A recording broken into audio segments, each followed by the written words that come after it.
नमस्ते बच्चों, क्या हाल चाल है, कैसे आप सब लोग। बच्चा, जैसे अभी हम लोग शुरू कर चुके हैं एक सीरीज जिसमें हम लोग कंप्लीटली फॉर्मूलाज जो है वो देखते जाएंगे।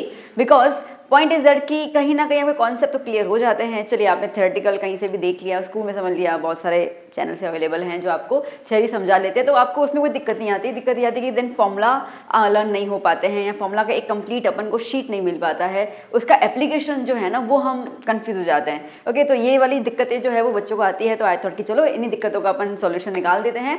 तो केमिस्ट्री के जो चैप्टर हैं उनके फॉर्मूलाज में लाइक चैप्टर 1 का फॉर्मूला जो है वो मैंने दे दिया है, तो आप उसको ज़रूर देख लीजिएगा। आज हम करने वाले हैं फिजिक्स में। अब फिजिक्स का फर्स्ट चैप्टर जो है फिजिकल वर्ल्ड, उसमें इतना कुछ खास नहीं है। पहले मैं सोचा कि चलो थोड़ा टिपिकल चैप्टर जो है ना वो अपन ले लेते हैं। तो आज अपन करेंगे चैप्टर 2 और 3। ओके, 2 और 3 दोनों चैप्टर जो है वो क्या है, motion in a straight line and motion in a plane, है ना, यही है ना। तो अब इसके अंदर ये दोनों मोशन जो है इसको अपन कहते हैं काइनेमेटिक्स। ठीक है, तो जहाँ पे मोशन आता है उसको हम क्या बोलते हैं, काइनेमेटिक्स। तो ये जो चैप्टर है वो काइनेमेटिक्स के ऊपर है, तो it's a field of physics, kinematic, उसमें ये 2 चैप्टर आते हैं। तो मैंने सोचा कि चलो ये दोनों चैप्टर को एक ही साथ अपन कवर कर लेते हैं। ओके, बिकॉज दोनों लाइक रिलेशन में ही है, 1 डायमेंशन, 2 डायमेंशन, 3 डायमेंशन के हिसाब से। तो इसके लिए चैप्टर जो है वो 2 और 3 में एक ही वीडियो में कवर कर रही हूँ, and then the topic is kinematic. और जल्दी शुरू करते हैं और देखते हैं कि सारे के सारे फॉर्मूलाज क्या हैं। शुरू करें। Let's start with the first point. सबसे पहले हम बात करते हैं वेक्टर्स की। ठीक है, देखो दोनों चैप्टर में मर्ज करती जाऊंगी। तो सबसे पहले हम बात करते हैं वेक्टर्स की। अब वेक्टर्स देखो हमारे पास किस किस टाइप के वेक्टर्स हैं, उनका मैग्नीट्यूड क्या होगा, उसका डायरेक्शन क्या होगा, उसके पीछे एंगल क्या होगा, मैंने आपको पूरा चार्ट बना के दिया हुआ है। इससे क्या होगा ना, इससे आपके जो MCQs होंगे, ठीक है, वो भी क्लियर हो जाएंगे, क्योंकि कई बार के MCQs में अपन कन्फ्यूज हो जाते हैं। तो ये चार्ट से आपको याद रहेगा, तो you can easily solve that कि भाई क्या हमें बोला गया, आप इसी को समझ सकते हो। तो MCQ के पॉइंट ऑफ व्यू से आपको काफ़ी ज़्यादा हेल्पफुल रहेगा। तो देखो बेटा, जब अपने पास वेक्टर्स इक्वल होते हैं, पॉइंट ध्यान करना, सबसे पहले हम बात करेंगे उनके मैग्नीट्यूड की, स्केलर क्वांटिटी मतलब वैल्यू की, फिर बात करेंगे उनके डायरेक्शन की, और फिर उनके बीच में, 2 वेक्टर्स के बीच में क्या एंगल बनेगा उसकी। ठीक है, तो इक्वल वेक्टर्स में मैग्नीट्यूड भी क्या होता है बेटा, इक्वल होता है। ठीक है, मतलब कि अगर मैं 2 वेक्टर बना रही हूँ, 2 वेक्टर मैंने बनाया, एक वेक्टर यहाँ बना दिया, डायरेक्शन भी कैसा होगा बेटा, इसके अंदर सेम होगा। मतलब कि इन दोनों वेक्टर की जो लेंथ होगी वो भी सेम होगी, इन दोनों वेक्टर का डायरेक्शन है वो भी सेम होगा। और देखो पैरेलल के हिसाब से जाएगा तो इन दोनों के बीच का कोई एंगल नहीं होगा, इन दोनों के बीच का कोई भी एंगल नहीं होगा। ठीक है, इक्वल जरूरी नहीं पैरेलल हो। ठीक है, आई कांट से कि दोनों पैरेलल हो सकता है, एक इस तरीके से है, ठीक है, और डायरेक्शन भी इक्वल है तो इस तरीके से नीचे की तरफ यूँ करके आ सकता है। पैरेलल एक दूसरे के नीचे ज़रूरी नहीं है। ठीक है, तो इस तरीके से अपन बात कर सकते हैं। तो एक ये वेक्टर हुआ, समझो एक ये वाला वेक्टर है, वेक्टर A, और ये हो गया वेक्टर B।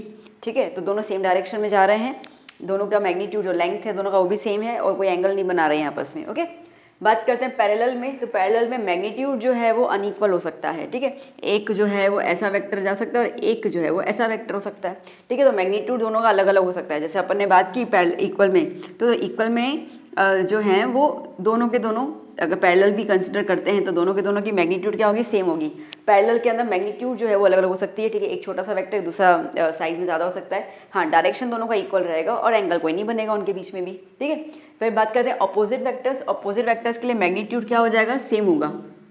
मतलब कि ये A वेक्टर का जो भी वैल्यू है, ठीक है, 5 सेंटीमीटर है वॉट एवर, और जो दूसरा होगा, ठीक है, उसकी भी क्या हो जाएगी, मैग्नीट्यूड सेम रहेगा, बट डायरेक्शन कैसा हो जाएगा बेटा, ऑपोजिट। ठीक है, तो एक इस तरफ जा रहा है, एक इस तरफ जा रहा है। इसके लिए इन दोनों के बीच का जो एंगल कैसा बनेगा, 180। ठीक है, कैसा बनेगा, एंगल 180 बनेगा। तो अगर मैं इनको लाइक पैरेलल के तरीके से ना करूं और मैं इस तरीके से इसको बता दूं, समझना, ये वेक्टर A और इसी पॉइंट से हमने किया वेक्टर B, तो वेक्टर A और वेक्टर B। ठीक है, तो क्या हो गया, थीटा कितना बन रहा है, इनका सीधी लाइन बन रही है, तो दैट इज 180 डिग्री, और B इस तरफ जा रहा है, A उस तरफ जा रहा है, तो अपोजिट डायरेक्शन हो गया। ठीक है बेटा, फिर बात करते हैं अपन एंटी पैरेलल। अब एंटी पैरेलल में मैग्नीट्यूड जो होगा वो अनइक्वल, जैसे मैंने इसका फिगर बनाया वो आप यहाँ पे कंसिडर कर सकते हैं। ठीक है, यहाँ पे कंसिडर कर सकते हैं।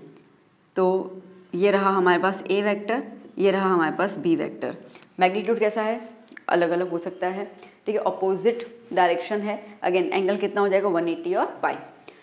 ए पैरेलल वेक्टर्स, ए पैरेलल क्या होता है, अब एंटी पैरेलल तो मतलब समझ गया कि ऑलमोस्ट पैरेलल का ऑपोजिट। ए पैरेलल इसका मतलब कि 2 वेक्टर्स कैसे भी ज्वाइंट हो सकते हैं। ठीक है, जैसे कि हम बात करें कि समझो ये एक वेक्टर A है, ठीक है, और ये एक वेक्टर B है। चलो A और B आपस में ज्वाइंट हुआ इस तरीके से। ठीक है, टेल टू टेल मैंने यहाँ पे कनेक्ट किया है, आप टेल टू हेड वो तो खैर अपना एक अलग पॉइंट ही रहता है। तो बेसिकली अपन 2 वेक्टर्स यहाँ पे कनेक्ट करते हैं, इसको हम कहेंगे ए पैरेलल। तो अब इन दोनों की जो मैग्नीट्यूड है, इन दोनों की जो वैल्यू है वो इक्वल हो भी सकती है और नहीं भी हो सकती है। ठीक है, डायरेक्शन क्या बोला गया, एनी, कोई भी डायरेक्शन। ठीक है, आप कोई भी डायरेक्शन ले लो, ये मेरे पास ए वेक्टर है, ठीक है, और यहाँ से, ठीक है, यहाँ से मैंने ले लिया बी वेक्टर, नीचे की तरफ आ गया, नेगेटिव हो गया, ठीक है। तो वो वाली पॉइंट पे आगे डायरेक्शन कुछ भी आ सकता है। इनके बीच का जो थीटा बनेगा बेटा, इनके बीच का थीटा बनेगा, वो थीटा 0 से लेकर 360 के बीच में रहेगा, 0 इंक्लूडेड नहीं होगा। ओके, 0 और 180 इंक्लूड नहीं होगा, वो चीज़ ध्यान दे देना। ये दोनों कभी नहीं होंगे, वो दोनों हो जाएंगे, 0 और 180 हो जाएगा तो फिर ये वाले कैरेक्टरिस्टिक्स आ जाएंगे उसके अंदर, तो वो 360 और 0 के बीच का होगा, वो चीज़ ध्यान देना। तो बट ऑब्वियसली अपने एंगल्स बन रहे हैं इस तरीके से, ठीक है। तो इस तरीके का अपना थीटा रहता है। बात समझ में आई बेटा? आई होप आपको वेक्टर्स के टाइप्स क्लियर हो गए, ठीक है। तो चलो इसको नोट डाउन कर लीजिए प्लीज़।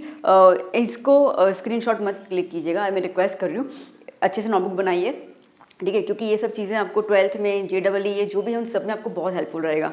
तो अभी से इसको नोट्स के फॉर्म में प्रिपेयर करते जाइए, इजी रहेगा, बिकॉज इस तरीके का आपको पूरे यूट्यूब में कहीं नहीं मिलने वाला है, ठीक है। मैं आपको बोल सकती हूँ ये चीज़।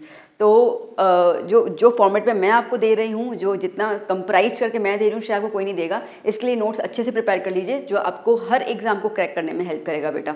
तो मैं साइड में हो जाती हूँ और आप प्लीज़ इसको अच्छे से नोट डाउन कर लीजिए।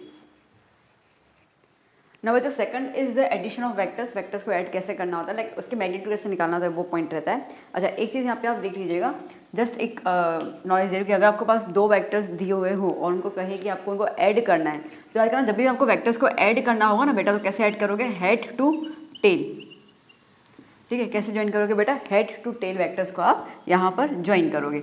जैसे कि हम देख लेते हैं कि ये वेक्टर ए है, ओके, और इसके साथ हम लोगों ने ज्वाइन कर लिया वेक्टर बी। तो जब भी एडिशन आएगा तो किसे करूँगी मैं, एक के हेड के साथ दूसरे का टेल ज्वाइन करना होता है, तब जाके हमारा एडिशन बनेगा, और फिर ये हो जाएगा हमारा resultant vector, that is a plus b, ठीक है। क्लियर हुआ ये इतना? जब आपको ज्वाइन करने के लिए बोले, तो ये वेक्टर के डायरेक्शन की बात हो रही है, बट अभी अपन बात करें मैग्नीट्यूड के हिसाब से। तो मैग्नीट्यूड में जैसे हम लोगों ने ये देखा कि रिजल्टेंट वेक्टर, तो एक मैंने यहाँ पे ग्राफ बना दिया। अब आपको पता है कि एडिशन करने के लिए we have the law, like triangle law of addition and the parallelogram of law addition, ठीक है। तो उस एडिशन के हिसाब से बात कर रहे हैं हम लोग। तो जैसे यहाँ पे 2 वेक्टर्स को अपन ने ज्वाइन किया हुआ है, ओके, तो ये ए वेक्टर, ये बी वेक्टर, उनके बीच का जो आएगा वो रिजल्टेंट, और इसको अपन ने पैरेललोग्राम के हिसाब से पूरा कंप्रेस करके रखा हुआ, ठीक है। तो नाउ अब अगर मुझे इस रिजल्टेंट वेक्टर का, ओके, रिजल्टेंट वेक्टर आर का मुझे अगर एडिशन मैग्नीट्यूड चाहिए तो क्या करना होगा, तो सिंपल सा है, ठीक है, कि जब आपका रिजल्टेंट वेक्टर होगा आर, उसके लिए फॉर्मूला क्या रहेगा, A square plus B square plus 2ab cos theta, ठीक है। A square plus B square plus 2ab cos theta, theta आपको जो भी दिया होगा उसके लिए लगानी है और आपको उसका मैग्नीट्यूड मिल जाएगा, ओके। तो ए का कोई ना कोई मैग्नीट्यूड होगा, ठीक है, बी का कोई ना कोई वैल्यू तो होगी ना, 5 सेंटीमीटर है, यहाँ 5 आई कैप है, ठीक है, ये 10 है, जो भी है वैल्यू दी होगी उसको लगा दोगे तो आपको इसका रिजल्टेंट, जो रिजल्टेंट वेक्टर निकला ना, ठीक है, वो वैल्यू क्या हो जाएगी वो आपको पता चल जाएगी। इतना पॉइंट क्लियर हो गया ना? अब हमें इसमें 2 चीज़ देखनी होती है, ठीक है। ये तो हम लोगों ने देखा कंप्लीट रिजल्टेंट वेक्टर, ओके। जब ये रिजल्टेंट वेक्टर ए वेक्टर के साथ एक एंगल बनाता है, देखो ये जो था ये कंप्लीट थीटा था, ए वेक्टर और बी वेक्टर जब आपस में जुड़ते हैं, ए वेक्टर और बी वेक्टर जब आपस में जुड़ते हैं विद सम एंगल थीटा, तो इसका रिजल्टेंट क्या था वो हमने निकाला। अब अगर ये जो रिजल्टेंट वेक्टर है, ठीक है, ये 2 का था, ठीक है, अभी रिजल्टेंट वेक्टर, ये रिजल्टेंट वेक्टर इस एक्स एक्सिस के साथ क्या एंगल बनाता है वो निकालना हो, तो क्या हो जाएगा, अब इस एंगल को अपन क्या बोल रहे हैं, अल्फा बोल रहे हैं। तो resultant makes an angle alpha with the vector A, ठीक है। यहाँ पे ए दिया हुआ है, क्यों, क्योंकि यहाँ पे ए लिखा हुआ है। इन शॉर्ट आपको यहाँ पे ये ध्यान देना विद द एक्स एक्सिस, ठीक है। अगर आपको ए वेक्टर की सीधी बात है, हर बार ए तो नहीं देंगे, तो याद कर लेना विद द एक्स एक्सिस, ठीक है। अगर एक्स एक्सिस के साथ हम लोग को हो तो याद करना एक एंगल ऐसा होगा जो एक्स एक्सिस के साथ वो एंगल बनाएगा, तब उसकी जो वैल्यू निकालनी होगी, तब उसके रेस्पेक्ट में जो निकालनी होगी वो होगा tan alpha is equals to b sine theta upon a plus b cos theta, okay. अब यहाँ पे क्या है, r y upon r x, that means कि बेसिकली हम लोगों ने क्या किया, हम लोगों ने इसको x, जो हमारा वेक्टर रिजल्टेंट वेक्टर, उसको x और y के हिसाब से सेपरेट कर दिया, ठीक है। वो वैल्यू आ जाएगी। या तो आप simple magnitude of b upon magnitude of a लिखोगे, व्हाट आई एम सेइंग, अगर आप मैग्नीट्यूड ऑफ b और a लिखोगे तो आपको यहाँ पे tan अल्फा, क्योंकि कई बार क्वेश्चन क्या होगा, आपको मैग्नीट्यूड दिया होगा, आपसे पूछा जाएगा कि हमको बताओ कि वो किस एंगल से एक साथ जुड़ रहे हैं, तो आपको अल्फा निकालने के लिए दिया जाएगा, ठीक है। देखो क्वेश्चन की मैं प्रैक्टिस करवाऊंगी तो आपको पता चल जाएगा, बट अभी आपसे पहले फॉर्मूला पे कॉन्सेंट्रेट कर लीजिए ना। एक चीज़ हमें याद करना कि ये जो एक्स एक्सिस फॉर्म है, ठीक है, ये जो एक्स एक्सिस का फॉर्म है, यहाँ पे हमेशा क्या होता है, ए कॉस थीटा, मतलब कि ओके, यहाँ पे अल्फा लिख दूँ मैं, ठीक है। तो यहाँ पे आप क्या देखोगे कि ये हमेशा है ना, एक्स एक्सिस कौन सा बनाएगा, कॉस अल्फा बनाएगा, और वाई एक्सिस के साथ क्या बनाएगा यहाँ पर, ठीक है, वाई एक्सिस के साथ क्या बनाएगा यहाँ पर, ए वाई साइन अल्फा, ठीक है। इसको हम लोग कहते हैं रिजोल्यूशन ऑफ वेक्टर्स, हालांकि नेक्स्ट टॉपिक में मैं उसी पे आ रही हूँ। ओके, तो तब मैं आपको उसको अच्छे से एक्सप्लेन कर लेती हूँ, बस 2 मिनट के अंदर इस पर आ जाऊँगी मैं। अच्छा, तो ये हो गया। तो मेन आपको ये जानना है कि अगर आपको रिजल्टेंट वेक्टर का मैग्नीट्यूड निकालना है तो दिस वन, ओके, किस एंगल पे ये एक्स एक्सिस के साथ जुड़ा हुआ है, ठीक है। तो ये अब हमारे पास 2 वेक्टर्स हो गए, ठीक है। अब ये जो रिजल्टेंट वेक्टर है इसकी क्या लंबाई है वो हमें देखना हो तो ये वाली फॉर्मूला, डन, ठीक है। अब ये वाला जो रिजल्टेंट वेक्टर है वो इस ए वेक्टर के साथ, मतलब एक्स एक्सिस का कौन से एंगल पे, यूँ है, यूँ है, यूँ है, यूँ है, ठीक है, कौन से एंगल पे वो रिजल्टेंट बन रहा है, वो एंगल निकालना हो तो हमारे पास ये वाली फॉर्मूला है। सिंपल शब्दों में मैंने आपको बता दिया।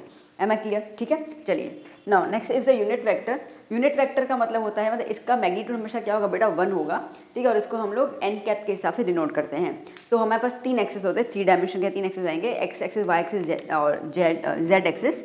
एक्स एक्सिस में, ठीक है, इस एक्स एक्सिस के दौरान जो यूनिट वेक्टर होगा उसको हम आई कैप के हिसाब से बोलते हैं, ठीक है। वाई एक्सिस के लिए जो रहेगा उसको हम जे कैप के हिसाब से बोलते हैं, और जेड एक्सिस पे जो रहेगा उसको अपन के कैप के हिसाब से बोलते हैं, ठीक है। देखो इसका ये आई जे और के कैप जो आया था वो क्यों निर्माण हुआ था, क्योंकि क्या था ना कि हर बार आप ना कोई भी ऑब्जेक्ट जब मूव करता है तो हर बार आप उसको x axis, y axis, z axis, ये सब चीज़ें बताना थोड़ा डिफिकल्ट हो, क्योंकि कई बार ऐसे पार्टिकल्स थे, ठीक है, जो लाइक मोशन में जैसे एक इंसेक्ट है वो उड़ रहा है, ठीक है, तो उसका पोजीशन और उसका उसे निकालना विथ रेस्पेक्ट टू एक्सिस बहुत ज़्यादा डिफिकल्ट हो जा रहा था। तो कई बार ऐसे मोशन आए थे जिनकी वजह से एक्सिस को हर बार अपन नहीं कर पा रहे थे, तो उन्होंने सिंपल क्या बोल दिया कि अभी हम एक्सिस की बात नहीं करेंगे, अपन कैप्स की बात करेंगे, ठीक है। तो अगर हम आई कैप की बात कर रहे हैं इसका मतलब कि वो एक्स डायरेक्शन में होगा।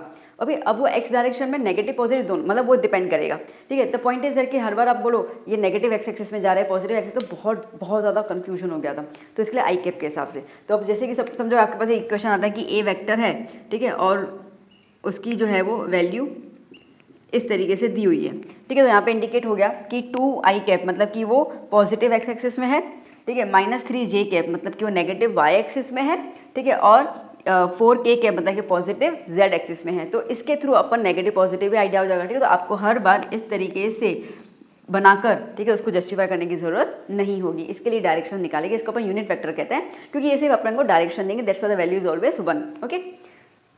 तो अगर किसी भी वेक्टर का, ठीक है, किसी वेक्टर का अगर हमें यूनिट वेक्टर निकालना है तो उसके लिए अपन को वेक्टर डिवाइड बाय उसका मैग्नीट्यूड डिवाइड कर लेंगे, तो हमें उसका क्या मिल जाएगा, यूनिट वेक्टर का वैल्यू मिल जाएगा, ओके बेटा।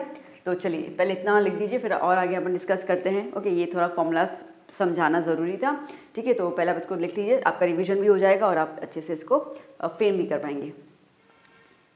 ना बच्चों, next one is the 4th one, that is resolution of vectors, ठीक है। रिजोल्यूशन का मतलब क्या होता है कि अगर हम लोग एक वेक्टर को, ये एक्स एक्सिस है, वाई एक्सिस, ठीक है, अगर हम लोग एक वेक्टर को, जैसे ये वेक्टर ए है, ये वेक्टर ए है, ठीक है, तो इस वेक्टर को अगर हम लोग एक्स और वाई एक्सिस के फॉर्म में रिजॉल्व मतलब कि सेपरेट कर लेते हैं, ठीक है, तो इसका एक रिजल्टेंट बनेगा। चलो ये रिजल्टेंट वेक्टर आ गया इसका, ठीक है। उसको जब हम सेपरेट कर लेते हैं तो वो सेपरेशन के हिसाब से यहाँ पर जो है वो बनता है x, a x cos theta, और we could say that a cos theta. इसका मतलब क्या होता है, कॉस थीटा मतलब क्या हो जाएगा, इसका मतलब ये है कि ये जो है वो एक्स एक्सिस ऐसा है वो कॉस थीटा एंगल बनाएगा। क्यों, देखो ये हो गया हमारा थीटा, ठीक है, समझो कि मैं इसको ज्वाइन कर दूँ यहाँ पर, ओके, ये ज्वाइंट हो गया, ये बन गया हमारा राइट एंगल ट्रायंगल, ठीक है, ये हो गया हमारा राइट एंगल ट्रायंगल, ओके। अब ये थीटा है, अगर मुझे एक्स एक्सिस के थ्रू देखना है कितना एंगल बना रहा है, तो ये एडजस्टन हो गया, एडजस्टन अपॉन हाइपोटेन्यूस, ठीक है, तो ये हो गया एडजस्टन, तो एडजस्टन में क्या आ गया, ए कॉस थीटा। अगर मुझे वाई कंपोनेंट के हिसाब से चेक करना है, वाई कंपोनेंट, तो देखो अगर हम देखते हैं यहाँ पे ये एडजस्टन है, तो इसके हिसाब से अपोजिट साइड क्या हो जाएगी, ये वाली साइड हो गई अपोजिट, ठीक है। अब अपोजिट क्या होता है, अपोजिट के लिए हम लोग लेते हैं साइन थीटा, अपोजिट के हम क्या लेते हैं, साइन थीटा अपॉन हाइपोटेन्यूस, ठीक है, साइन थीटा हाइपोटेन्यूस तो यही है, तो ये वाला जो साइन थीटा आया और ये दोनों सेम ही होगा, तो वाई कंपोनेंट में अपन क्या लिख देते हैं, साइन थीटा, और एक्स कंपोनेंट में अपन क्या लिख देते हैं, कॉस थीटा। इसके लिए अगर एक वेक्टर को आप एक्स और वाई एक्सिस के, एक्स डायरेक्शन, एक्स एक्सिस और वाई एक्सिस के फॉर्म में चेकआउट करोगे, तो वो जो थीटा बनाएगा वो थीटा बनाएगा एक्स एक्सिस ऐसा, उसको आप कहेंगे ए कॉस थीटा, और वाई एक्सिस के हिसाब से वाई साइन थीटा, मतलब कि नॉर्मल आप लिख सकते हैं यहाँ पे ए साइन थीटा, ठीक है, क्लियर हो गया। वो वाई, ये एक्स कंपोनेंट और ये वाई कंपोनेंट, ओके, मतलब कि एक्स और वाई एक्सिस के हिसाब से उसकी वैल्यू क्या बनती है, क्या एंगल बनता है। तो यहाँ पे इस तरीके से अपन ने क्या किया, अपन ने इस एक वेक्टर को रिजॉल्व कर लिया, मतलब कि सेपरेट कर दिया एक्स और वाई के हिसाब से, ओके। तो जब हम 2 डायमेंशन की बात कर रहे हैं एक्स और वाई, तो अगर उस वेक्टर ए का मुझे निकालना हो मैग्नीट्यूड, तो देखो वेक्टर ए है मेरे पास ए x I cap plus a Y j cap. अब आई कैप जे कैप मैंने अभी जस्ट खत्म किया था, वो क्लियर हो गया है कि एक्स एक्सिस और वाई एक्सिस की बात हो रही है, ठीक है। ये ए एक्स मतलब कि एक्स डायरेक्शन का कॉम्पोनेंट और ये वाई डायरेक्शन का कॉम्पोनेंट, ठीक है। समझो कि आपके पास एक वेक्टर दिया जाए, ओके, 3 आई कैप प्लस 4 जे कैप, इस तरीके से, ठीक है। तो मतलब कि ए जो है वो 3 आई कैप और 4 जे के हिसाब से वो ट्रैवल कर रहा है, मतलब ए वेक्टर इस डायरेक्शन में होगा। तो उसकी मैग्नीट्यूड क्या होगा, तो उसका मैग्नीट्यूड क्या हो जाएगा, तो एक्स, अब ये आई कैप में जो है वो 3 रहेगा, दैट इज एक्स एक्सिस, तो क्या लिख देंगे अपन 3 square plus 4 square that is 9 plus 16 का स्क्वायर रूट 25, कितना आया 5। तो मैग्नीट्यूड कितना आया बेटा 5 यूनिट, ठीक है। मतलब कि वो वेक्टर का लेंथ कितना है, मैग्नीट्यूड कितना है 5 यूनिट है, ठीक है। तो इस तरीके से हम लोग क्या कर सकते हैं, हम लोग मैग्नीट्यूड निकाल सकते हैं। बात समझ में आई, मैं इसको हटा देती हूँ वरना ज़्यादा हौच पौच हो जाएगा। Okay done. तो कोई भी, हमने ए बोला, हमने ए वेक्टर बोला, अपन बी बोल सकते हैं, सी जो भी वेक्टर आ जाए। अगर यही चीज़ अपन को 3 डायमेंशन में हो, ठीक है, यहाँ पे जो है वो जेड एक्सिस भी आ जाए, ठीक है, 3 डायमेंशन में हो, तो क्या हो जाएगा ए एक्स आई कैप, ए वाई जे कैप और ए जेड के कैप। तो इन तीनों के कंपोनेंट्स को प्लस कर दो तो आपको 3 डायरेक्शंस में, मतलब 3 डायमेंशन में उस चीज़ का पता पड़ जाएगा, ठीक है। ये हो गया। अब बात करते हैं हम लोग 5th नंबर की, angular resolution in 2 dimension. 3 dimension हमारे ऑप्शन में नहीं है, अपने सिलेबस में नहीं है, ठीक है। तो हम बात करते हैं यहाँ पे एंगुलर रिजोल्यूशन इन 2 डायमेंशंस, ठीक है। अब ये जो, अब जैसे मैंने आपको एक्सप्लेन कर लिया कि ये एंगल जो बना रहा है, ये जो एंगल बना रहा है एक्स एक्सिस के फॉर्म में cos थीटा बनाएगा और वाई एक्सिस के फॉर्म में sin थीटा बनाएगा, बस वही चीज़ है। तो इसको अपन एंगुलर रिजोल्यूशन कहेंगे कि एंगल के हिसाब से कैसे रिजॉल्व हो गया। तो A vector is equals to A cos I cap plus A sine J cap, ठीक है। अब अगर ए वेक्टर जो है वो एंगल बना रहा है थीटा विद एक्स एक्सिस, ये चीज़ गांठ बांध लेना, ये हमेशा एक्स एक्सिस के साथ ही एंगल बनाएगा, वाई के साथ नहीं बनाएगा, ठीक है। पॉइंट, मतलब ये जो अपन की फॉर्मूला लगेगी वो एक्स एक्सिस के साथ लगेगी, वाई के साथ एंगल बनेगा, बट अपन जो इसमें फॉर्मूला देख रहे हैं वो हम लोग एक्स एक्सिस के रिगार्डिंग कह रहे हैं। तो याद कर लेना that angle is always made with the x axis in 2 dimensions, ठीक है। तो क्या फॉर्मूला रहेगा, tan theta is equals to a y upon a x, ठीक है। मतलब कि ए वाई मतलब क्या हो गया वाई कॉम्पोनेंट और ए एक्स मतलब कि एक्स कॉम्पोनेंट, ठीक है। तो ए वाई अपॉन एक्स, अगर थीटा निकालना हो तो 10 का इनवर्स ले लेंगे तो वो निकल जाएगा। क्लियर, फॉर्मूला क्लियर हो गई। ओके, अब बात करते हैं अपन सब्ट्रैक्शन ऑफ वेक्टर्स, ठीक है, वेक्टर्स का सब्ट्रैक्शन। तो बेटा जब वेक्टर्स सब्ट्रैक्ट करते हैं तब हम लोग टेल टू टेल कंबाइन करते हैं, ठीक है। वेक्टर्स को हम सब सब्ट्रैक्ट करेंगे तो हम लोग कंबाइन करेंगे टेल टू टेल, ठीक है।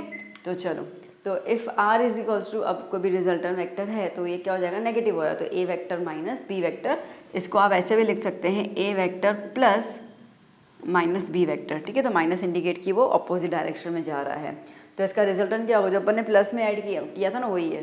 ओके, यहाँ पे सब्ट्रैक्शन आएगा, सॉरी,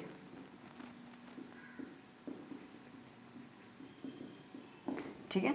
तो कुछ नहीं है, बस यहाँ पे इतना हो जाएगा कि यहाँ पे क्या लग जाएगा, माइनस लग जाएगा और कुछ नहीं होगा, सेम एडिशन वाले में ही है, ठीक है। और यहाँ पे जो एंगल बना रहा है अल्फ़ा, ठीक है, विद एक्स एक्सिस, तो उसके लिए क्या हो जाएगा, tan alpha is equal to minus b sine theta, सिर्फ माइनस माइनस लग जाएगा, फॉर्मूला वही है, ठीक है। तो आपको अगर एडिशन का लर्न है तो कोई दिक्कत नहीं है, नेगेटिव वैसे का थीटा के हिसाब से भी नेगेटिव साइन ऑटोमेटिकली आ ही जाती है, ठीक है। अगर आपको स्पेसिफाई करना आप वो चीज़ स्पेसिफाई कर सकते हैं।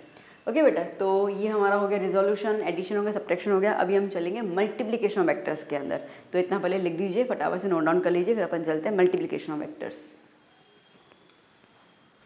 ना बच्चों देखो, अब next is the multiplication of vectors.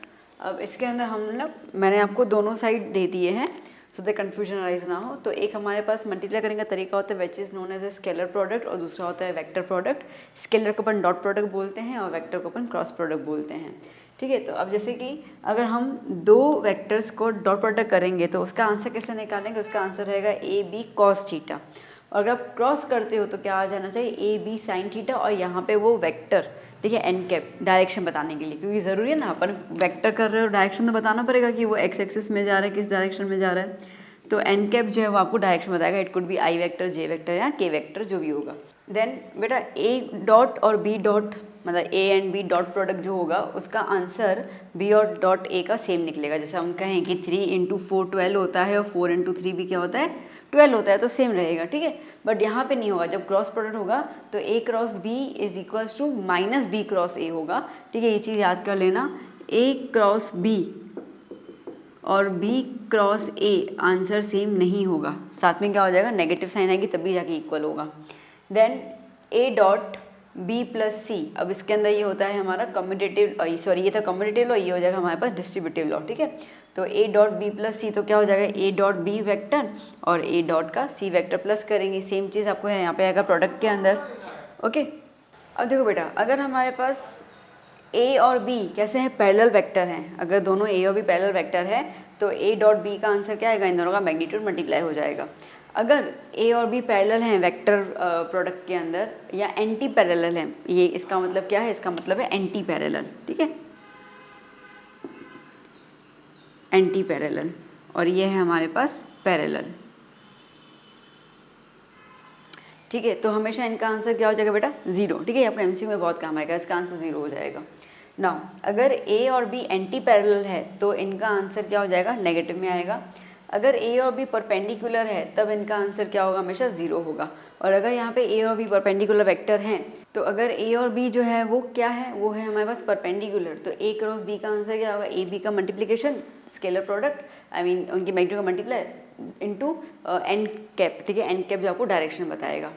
फिर हम बात करते हैं, ये तो क्लियर हो गया, ठीक है। यहाँ पे अगर ए क्रॉस बी निकालना होता है तो हमारे पास आएगा इट्स अ मैट्राइसिस, ठीक है, i cap j cap k cap a x b x a y b y j cap में और के कैप में ए जेड और बी जेड, ठीक है। तो इस तरीके से आपके पास वेक्टर और स्केलर के क्रॉस प्रोडक्ट्स जो हैं वो अपन ने देख लिए, dot product and the cross product. अभी इसमें 2-3 चीज़ें और मुझे बतानी है, पर इसके लिए पहले आप इनको लिख दीजिए, फिर मैं आपको बाकी चीज़ें बताती हूँ ना बेटा। आगे देख लेते हैं हम लोग, जैसे सेवन्थ नंबर में a dot b, okay, a vector dot b vector करेंगे हम लोग, तो इसका जो मैग्नीट्यूड आएगा उसका मतलब क्या है कि जब हमारे पास एक्स एक्सिस में like x component y component z component में होंगे तो एक्स एक्स आपस में मतलब कि जो भी वैल्यू होगी, ठीक है, समझो कि आपके पास ए वेक्टर है 3i cap plus 4j cap minus 5k cap, ठीक है, और बी वेक्टर है 4i cap minus 2j cap plus 7k cap, ठीक है, ऐसे है आपके पास। तो आप जब मल्टीप्लाई करोगे तो क्या करोगे, एक्स एक्स मतलब कि इन दोनों को मल्टीप्लाई करना है, वाई वाई मतलब जे कैप वालों को वाई कंपोनेंट, और फिर ये इसके लिए, तो इनको मल्टीप्लाई करोगे तो आपका क्या आ जाएगा, ए और बी का डॉट प्रोडक्ट आ जाएगा, ठीक है।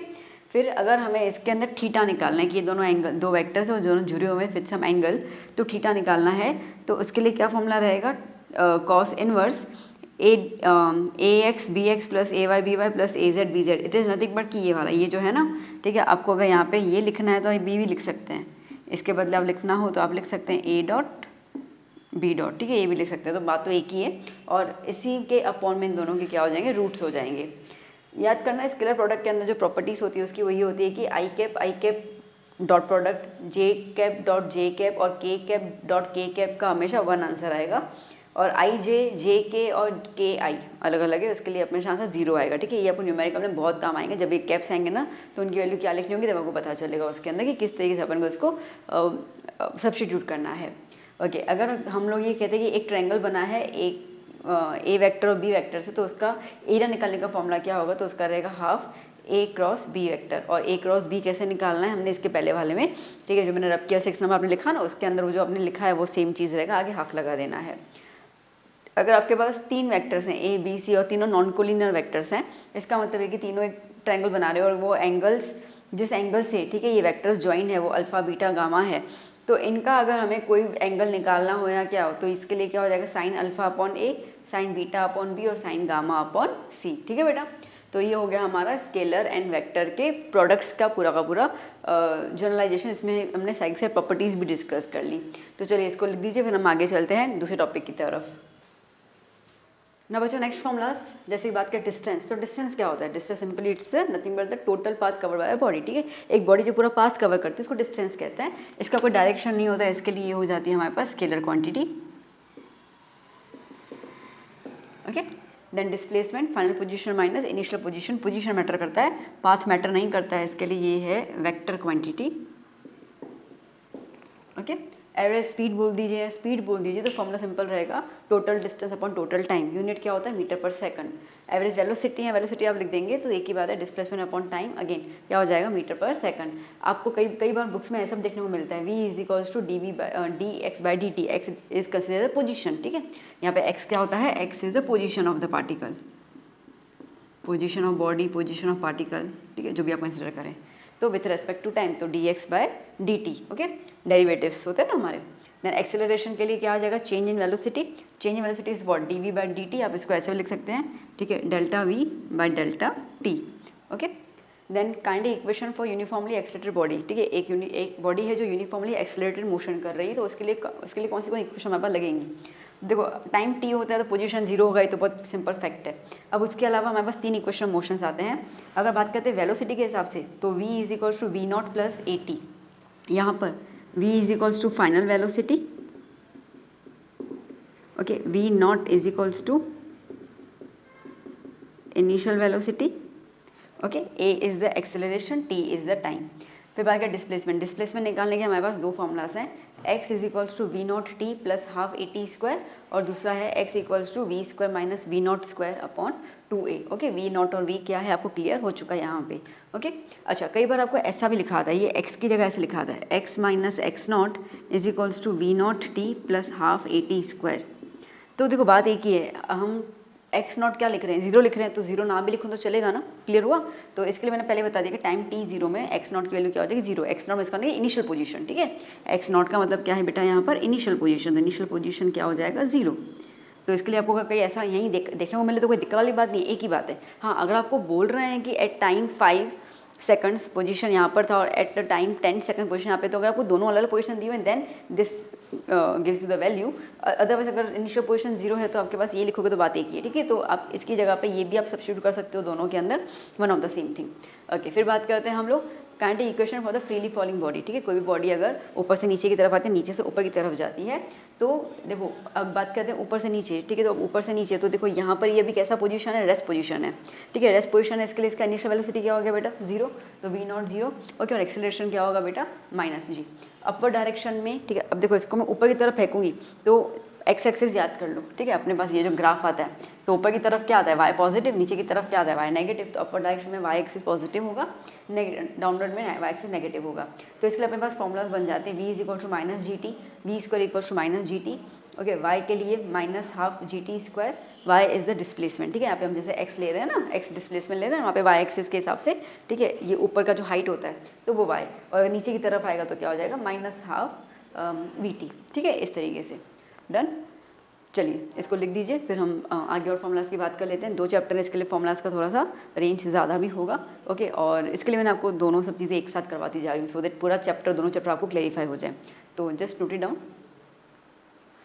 ना बच्चों। Next is the 14th number. अभी हम सारे के सारे प्रोजेक्टाइल मोशंस के ऊपर देखेंगे। सी आपको पता है कि जैसे कोई भी एक बॉल को हम थ्रो करते हैं, ठीक है, बॉल को हमने जब थ्रो किया तो वो एक पैराबोलिक फॉर्म में ट्रैवल करता है, ठीक है, यूं करके नहीं, ठीक है। जब अपनी क्रिकेट तो खैर अभी all are the cricket lovers, मुझे पता ही है। तो इसके लिए हम लोग जब बॉल को यूं फेंकते हैं ऊपर से, ठीक है, तो ऊपर से नीचे की तरफ जब आता है तो वो कौन सा मोशन करता है बेटा, ये इस तरीके से जब मोशन होता है तो उसको अपन कहते हैं प्रोजेक्टाइल मोशन, है ना, ये रहता है। अब यहाँ से लेकर यहाँ तक कितना डिस्टेंस कवर करेगा उसको हम रेंज कहेंगे, मैक्सिमम कितना एम्पलीट्यूड जाएगा बॉल का उसको हम हाइट कहेंगे, ठीक है। और इसके लिए हमारे पास जो है वो कुछ फॉर्मूलाज दी हुई हैं प्रिपरेशन। तो ये एक्चुअली फॉर्मूलाज अगर आप देखेंगे तो आपको डायरेक्टली लगा देनी होती है, ठीक है। सम इसके लिए एक्चुअली बहुत ईजी आते हैं। तो चलो पहले अपन देख लेते क्या है। तो जो हमारा बॉल होता है, जो भी हमारा पार्टिकल है, ठीक है, जब वो प्रोजेक्टाइल मोशन करेगा तो वो 2 axis I mean XY plane में जाएगा, ठीक है, तो वो 2 डायमेंशंस में रहेगा। तो आज अगर समझो कि मेरा जो बॉल है वो यहाँ पर है, ठीक है, तो इस हिसाब से ये X एक्सिस का फॉर्म और ये Y एक्सिस का फॉर्म आएगा, है ना। तो एक्स एक्सिस के हिसाब से कितनी वेलोसिटी, कितना डिस्टेंस कवर करेगा, वाई एक्सिस के हिसाब से कितना डिस्टेंस कवर होगा, कितनी वेलोसिटी होगी।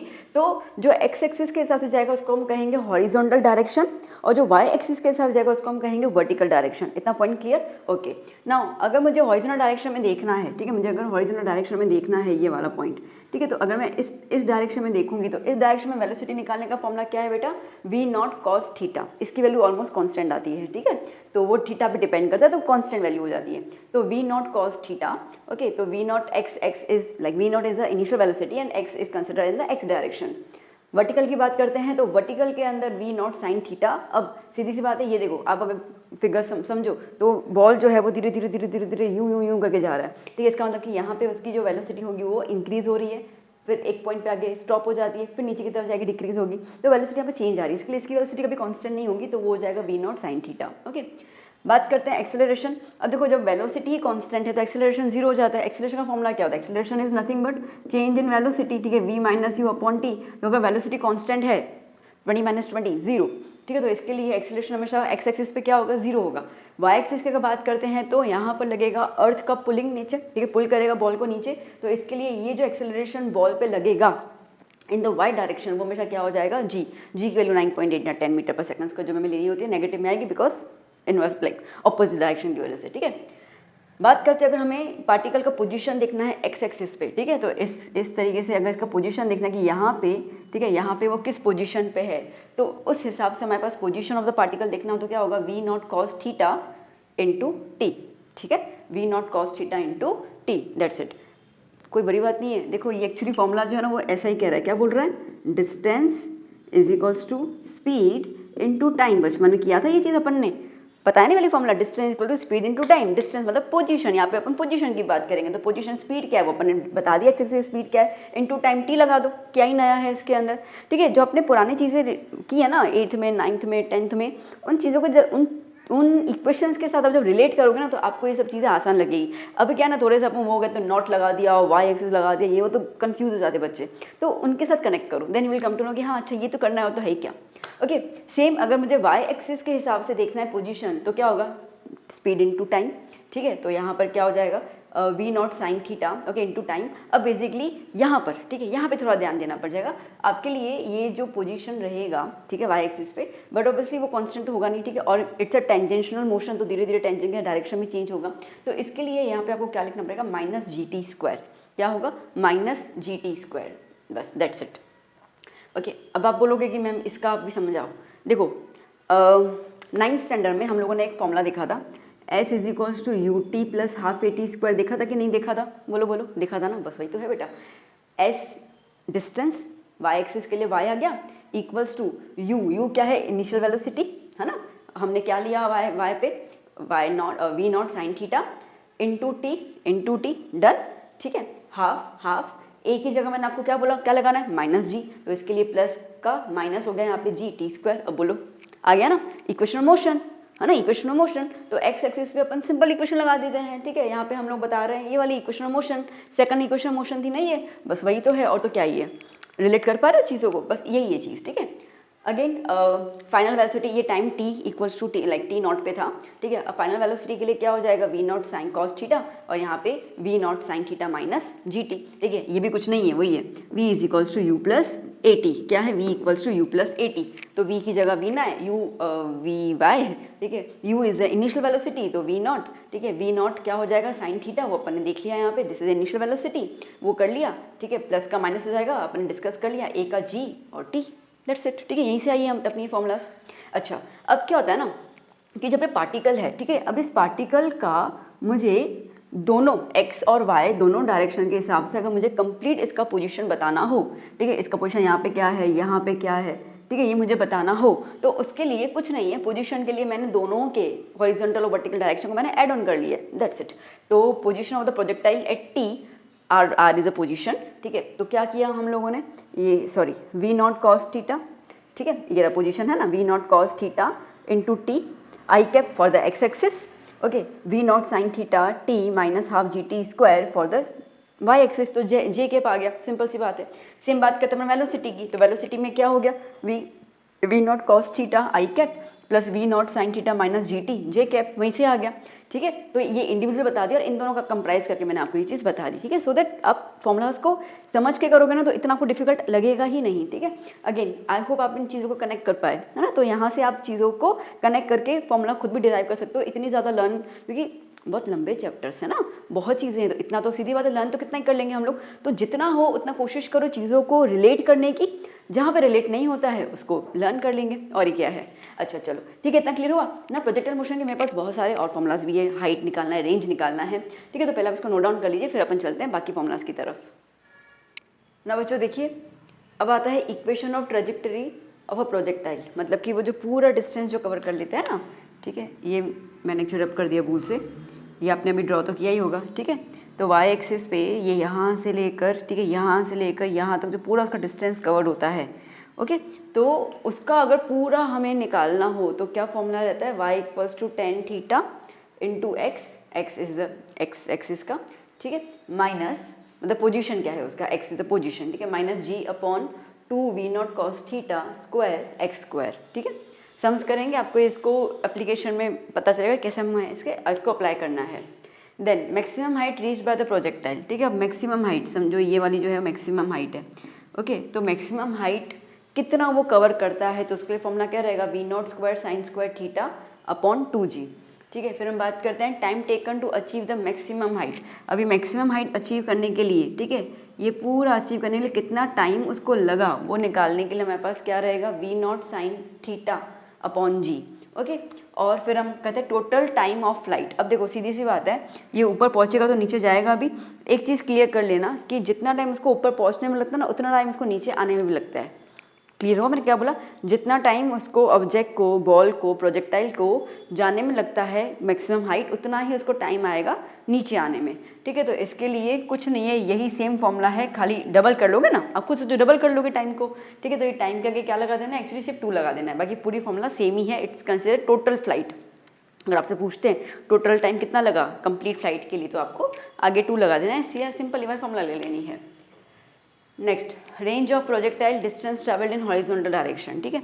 अब यहाँ से लेकर यहाँ तक का जो उसने डिस्टेंस कवर किया उसको रेंज कहते हैं। तो इसका फॉर्मूला क्या रहेगा, 2v0 square sine theta cos theta upon G. अगर ये आपको फॉर्मूला अजीब लगती है तो कोई बात नहीं, सीधा यहाँ पे आ जाओ, v0 square sine 2 theta upon G, ठीक है। बेसिकली ट्रिग्नोमेट्रिक चैप्टर जो 3rd चैप्टर है मैथ का, उसके अंदर ये फॉर्मूलाज रहती हैं, ठीक है। तो क्या होता है ना, 2 साइन थीटा कॉस थीटा को हम लोग साइन 2 थीटा में लिख देते हैं, मैंने दोनों बता दिए, ओके।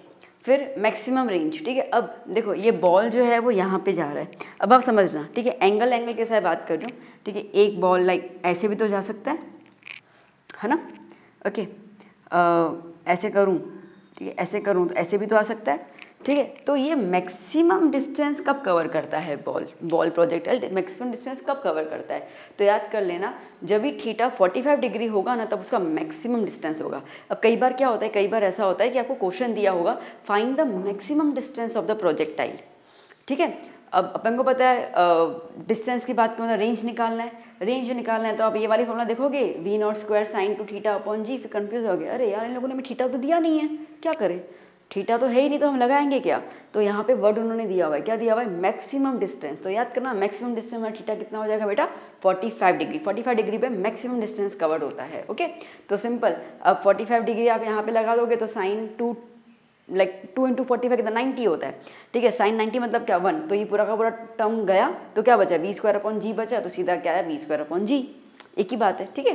फिर बात करते हैं अपन relation between range and the maximum height, ठीक है। ये जो रेंज कवर होता है और मैक्सिमम हाइट है, क्या इनका कोई रिलेशन है। देखो अगर आप अभी ध्यान दो फिगर को, ऐसा अच्छा फिगर तो नहीं, मगर अगर ध्यान दो तो जब ये एंगल चेंज हो, देखो अगर इसकी हाइट, ठीक है, देखो ये अगर इसकी हाइट कम है तो डिस्टेंस ज़्यादा कवर हो रहा है, ठीक है। ये अगर ज़्यादा हाइट पे जा रहा है तो डिस्टेंस कम कवर हो रहा है, ठीक है। कई बार नहीं क्रिकेट में वो बॉल जो हिट करता है, ठीक है, तो जब वो बहुत ज़्यादा ऊंचाई से होता है तो एक्चुअली उसके पहले वो फील्डर उसको पकड़ लेता है, ठीक है, क्योंकि वो सीधा नीचे की तरफ आता है, डिस्टेंस कम कवर हो जाता है, ओके, लॉजिकली। तो इस हिसाब से इनका अगर रिलेशन देखें तो क्या होगा, tan theta is equals to 4h upon r, clear बेटा, इतना आया समझ में अच्छे से ना? अच्छा, अब इसको नोट डाउन कर लो। अभी हम बात करेंगे कुछ ग्राफ्स की, ठीक है, क्योंकि ग्राफ बहुत बहुत इंपॉर्टेंट होते हैं। ग्राफ के बेसिस पे हमारे पास बहुत सारे सवाल आते हैं, सीधी सी बात है, ठीक है। तो भी थोड़ा अपन ग्राफ को समझने की कोशिश करते हैं और फिर आई थिंक तो ये चैप्टर 2 और 3 यहाँ पे फिनिश हो ही जाएगा ग्राफ के बाद। तो लिख दीजिए इसको। अब बच्चों अभी हम डिस्कस कर रहे हैं रिगार्डिंग द ग्राफ्स, ठीक है। आइए देख लेते हैं हम एक एक ग्राफ करके। सबसे पहले हम बात कर रहे हैं यूनिफॉर्म, ठीक है, यूनिफॉर्म मोशन, जहाँ पे अपनी की वेलोसिटी कांस्टेंट होती है उसको यूनिफॉर्म मोशन कहेंगे।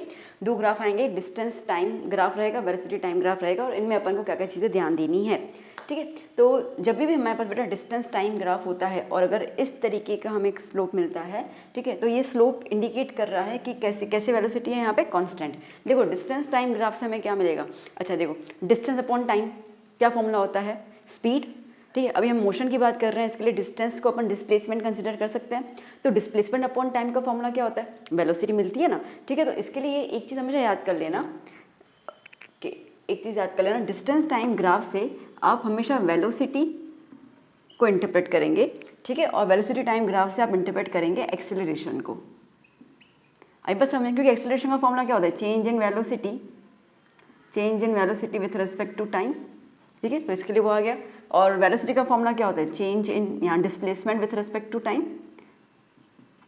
है ना, वही हुआ ना। तो इसके लिए वो चीज़ याद कर लेना, ठीक है।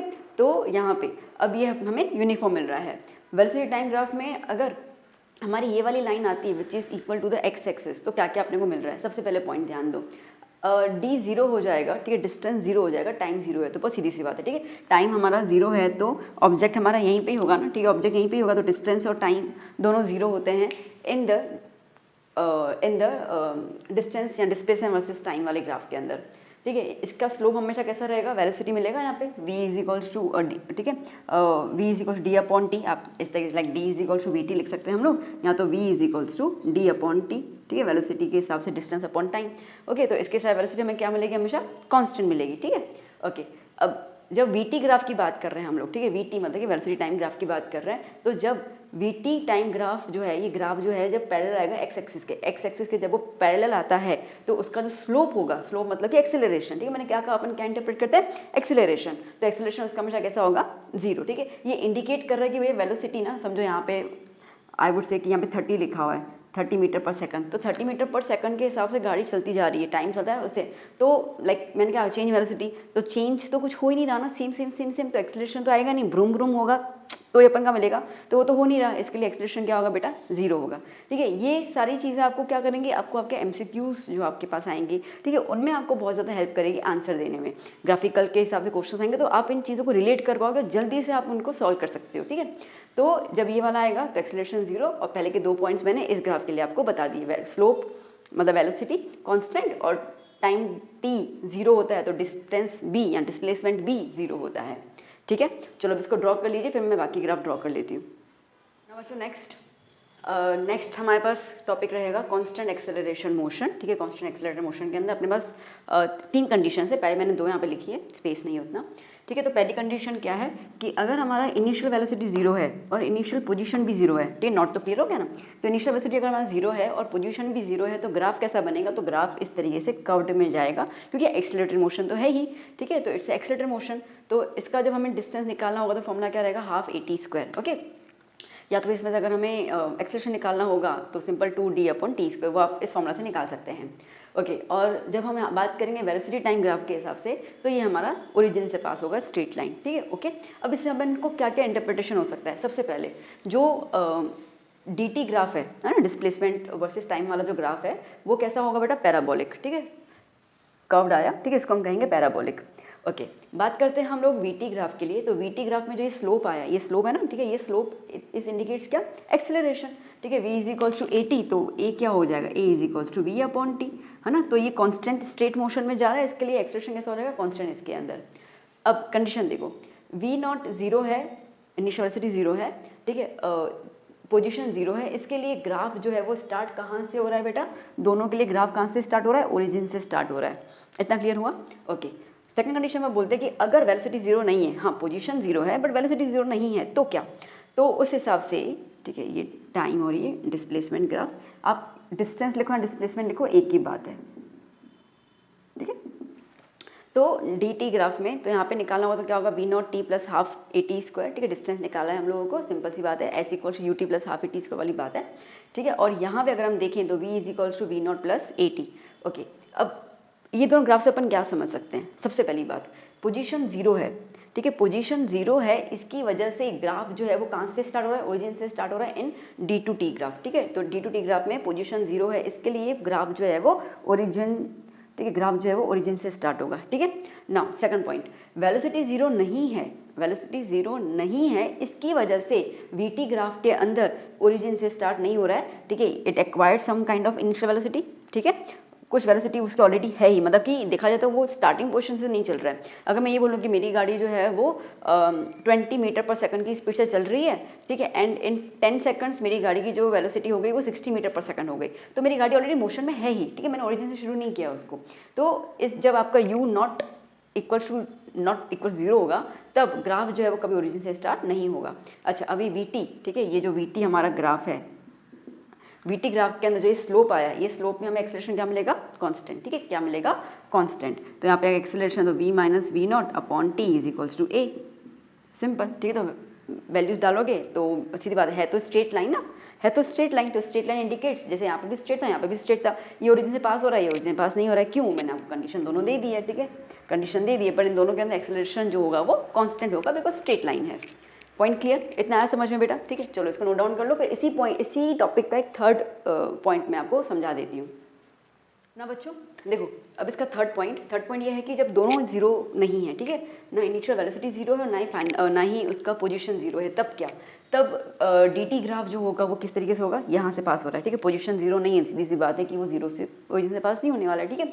तो ये आ गया कर्व, अभी कर्व्ड आया, ठीक है, एक्सेलरेशन मोशन तो है ही, तो इसका अगर डिस्टेंस निकालना हो तो क्या है, position, okay, r not is equals to r not plus v not t plus half a t square.